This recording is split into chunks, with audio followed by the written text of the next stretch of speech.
Hi, my name is Chelsey Coverdale, and I am covering the book Hacking School Discipline by Nathan Maynard and Brad Weinstein. Connecting with the text, I thought this book was really interesting because for the past few years, my administrators have been using restorative justice practices such as mediation and circle up in our school culture and instruction. And so it was interesting to finally get to read the book that everything has been based off of.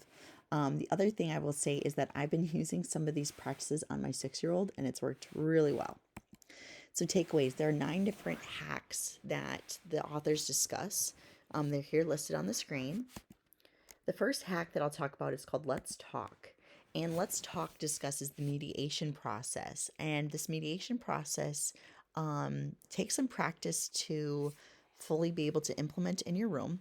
But essentially, what happens is you have a student who is off task or misbehaving, and you, as the teacher, try, proximity, and you try nonverbal cues, and you try to redirect. And eventually, all of those things seem to not be working. And so, once that behavior is identified, you want to be discreet and either step out into the hallway or talk to the student kind of by themselves. And you want to open up with like an open ended question, like, hey, I see something seems wrong. Can you explain to me what's going on? Open ended questions such as that. And you kind of guide the conversation to figure out really what's going on with the student and try to resolve the issues so that you can go on with instructing. This is the full implementation. It consists of 7 steps listed on the screen here. The next hack is probably my favorite. It's called Circle Up. And Circle Up is something I've been using for a really long time. I did not realize it was part of restorative justice practices, but I use Circle Up as a way to get to know my students. And so students have the opportunities on Mondays and Fridays to share what they did over the weekend or what they're going to do over the weekend. And it gives them the opportunity to get to know each other. And we use a talking stick to pass around the room, and whoever has the talking stick is the person who is able to talk at that time. And the reason we use this strategy is because if a student is super disruptive in class, during the mediation process or afterwards, you might call for a circle up where all of the students in the room or the students involved talk, and they talk about their feelings, how that situation made them feel. And so by doing circle up at a low stakes time, such as sharing what they're doing over the weekend, you establish the norms and the rules so that when you need to call a circle up for something more serious, the students have experience doing that. Here's the full implementation of a circle up and some of the pieces. And it definitely, I would say, takes time and practice and buy-in for your kids. Hack number 3 is really important too. It's called repairing the harm. And essentially, if a student is off task or disruptive, and they're removed from class, or you talk to them in the hallway, their actions have consequences, and that might mean that your class was disrupted, your lesson was disrupted, and so they need to come back in and take responsibility for that, and almost to apologize or acknowledge that in front of their peers. And that's really important. It sets the norm that no one is above the rules, and it acknowledges that they need to take responsibility for their actions, and it creates a stronger bond between the students by repairing and being able to say, yeah, I messed up and I'm sorry. I would also say that sometimes students, if they're off task or they're making poor choices, they also might be nervous about coming back to your room.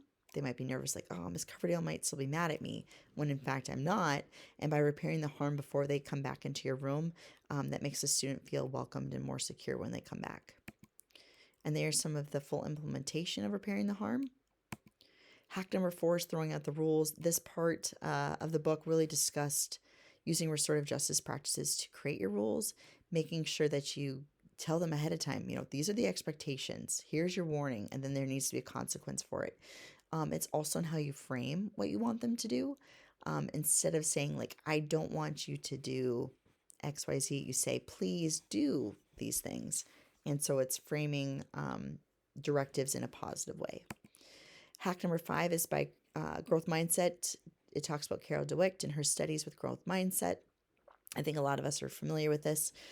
It just has some things about defining the zones of growth and becoming aware of your own comfort zone, looking at your grading practices and teaching students how to plan and study. So that was an interesting chapter as well. Hack number 6 is teaching mindfulness.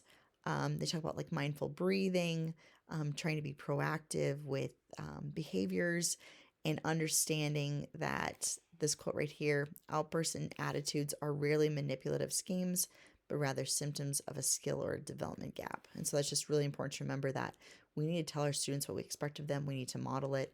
We need to make sure that they feel safe to make mistakes in school, and so they're not making those mistakes as adults. So school is a safe place to learn, but we also have a responsibility to educate all students and keep everyone safe at the same time.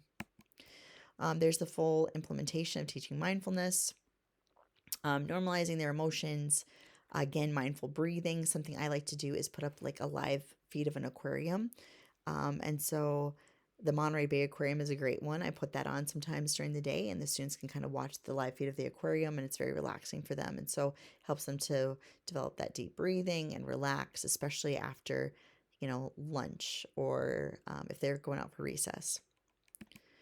Hack 7 is cultivating empathy. Empathy is really important. It talks about not only empathy with your students, but empathy with your staff, making sure that staff, reject stereotypes and calls those out when they see them, bringing in other cultures into your curriculum and teaching what empathy should look like and what it should not look like. And then hack number 8 is building restorative support. The big thing with this is prevention matters. Having relationships with our students, we know how important that is. Doing emotional check-ins like temperature checks is always a great idea. Making sure, though, that the assessments you use are accurate and they measure what they're designed to measure. Looking at school-wide problem solving and making sure you have as much parent support and involvement as possible. The big thing with this is the screening.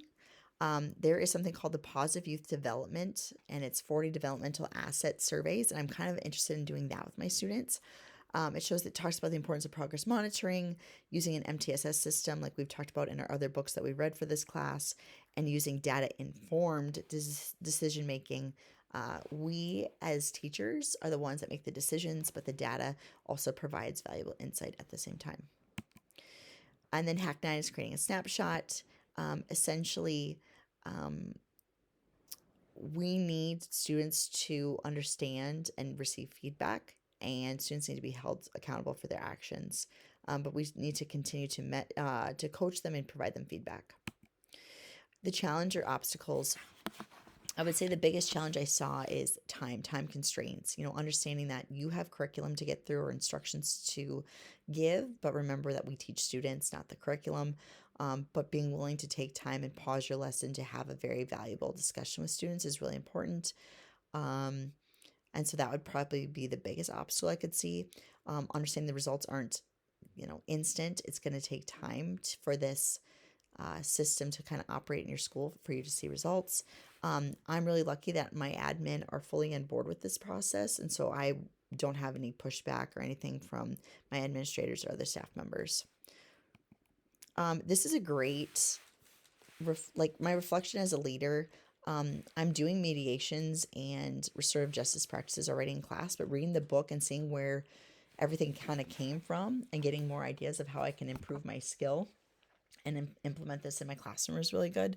So it's a really great opportunity for growth and just to kind of get a refresher, especially towards, the middle of the year. With breaks coming up, we know that it's a very stressful time for students between breaks and after breaks. And so this is a good way to kind of remember like establishing those classroom norms and making sure you understand that these results are going to take time, but they're going to matter and it's going to make a difference in the end. And I think I've got more, but I'm running out of time. And there is my reference page. Thanks.